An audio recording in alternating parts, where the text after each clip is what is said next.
सुमन अपने माता पिता की इकलौती संतान थी और वह भी एक ऐसे परिवार से आई थी जहां प्यार और सम्मान की कद्र की जाती थी। शुरुआत में तो सब कुछ ठीक लग रहा था। शादी की रौनक और नई बहू के स्वागत में कोई कसर नहीं छोड़ी गई थी। सुमन के पति का नाम अजय था। अजय का परिवार अपने गांव में सबसे प्रतिष्ठित और सम्मानित परिवारों में गिना जाता था। उनके परिवार की जड़ें गहरी थी। पैसे, शान और रुतबा सब कुछ था। सुमन की शादी को भी कुछ दिन ही बीते थे। उसने महसूस किया कि इस घर का माहौल उसके पुराने घर से बिल्कुल अलग था। सास सरिता जी, जो देखने में तो बहुत मीठी लगती थी, लेकिन अंदर से उनकी सोच बहुत कड़वी थी। वहीं ननंद रीना, जो अभी तक कुंवारी थी, अपनी भाभी से जलन रखने लगी।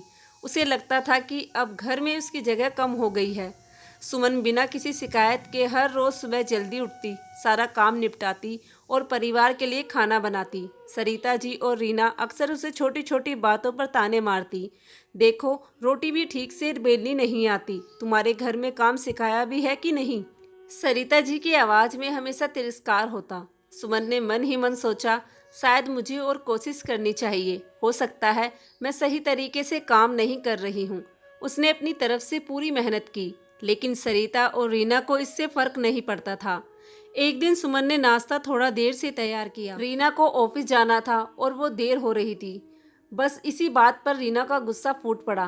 क्या भाभी, तुम्हें टाइम का कोई सेंस है नहीं? मेरे ऑफिस की तो कोई फिक्र ही नहीं, रीना ने चिल्लाते हुए कहा। सरिता जी भी पीछे नहीं रही। तुम्हारी वजह से अब मेरी बेटी को काम पर देर हो जाएगी। ये घर चलाना तुम्हारे बस की बात नहीं है। सुमन ने शांत रहते हुए कहा। माँ, मैं कोशिश कर रही हूँ। आज बस थोड़ा देर हो गया, आगे से ध्यान रखूंगी। लेकिन सरिता जी ने उसे सुने बिना ही बात काट दी। कोशिश? तुमसे तो कुछ ठीक से होता ही नहीं। इस घर का माहौल तुम्हारी वजह से खराब हो रहा है। सुमन ने पहली बार खुद को बेबस महसूस किया। उसने हमेशा इस घर को अपना मानकर सबके लिए काम किया था, पर उसे किसी ने भी समझने की कोशिश नहीं की। उसकी आंखों में आंसू थे, लेकिन उसने अपनी भावनाओं को काबू में रखा। अजय देर रात घर आता था और दिन भर के काम के बाद थका हुआ होता था, इसलिए उसे पता नहीं था कि सुमन के साथ क्या हो रहा है। लेकिन उस दिन सुमन का धैर्य जवाब दे गया। रात में जब अजय घर आया तो उसने सारी बातें उसे बता दी। अजय, मैंने बहुत सहा है। मैं तुम्हारी माँ और बहन के ताने और बुरा व्यवहार अब और बर्दाश्त नहीं कर सकती। मैंने कोशिश की कि सब ठीक हो जाए, लेकिन ये लोग मुझे इंसान ही नहीं समझते। सुमन की आवाज़ में दर्द और बेबसी झलक रही थी। अजय हैरान रह गया। उसे लगा कि उसकी माँ और बहन सुमन के साथ इतनी कठोर कैसे हो सकती है।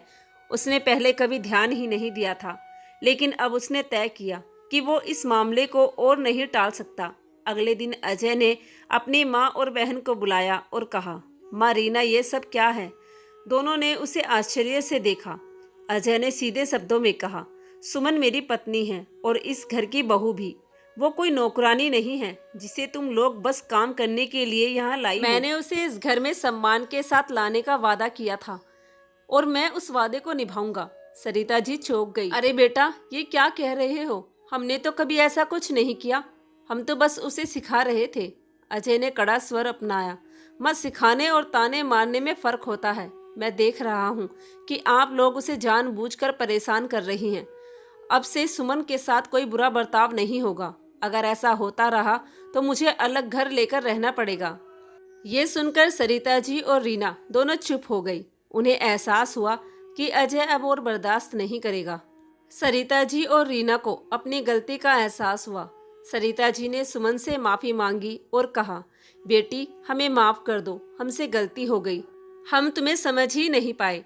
रीना भी अपनी गलती समझ चुकी थी। उसने भी सुमन से अच्छे बर्ताव का वादा किया। धीरे धीरे घर का माहौल बदलने लगा। सरिता जी और रीना अब सुमन को सम्मान देने लगी और सुमन ने भी उनके प्रति अपने दिल में कोई कड़वाहट नहीं रखी। सुमन ने अपने आत्मसम्मान और धैर्य से न केवल अपने लिए बल्कि हर उस औरत के लिए एक मिसाल कायम की जो अपने अधिकारों और सम्मान के लिए खड़ी होती है। अजय के समर्थन से सुमन ने साबित कर दिया कि अगर हम खुद को कमजोर न माने तो कोई भी हमें झुका नहीं सकता। अब घर में शांति और खुशी का माहौल था।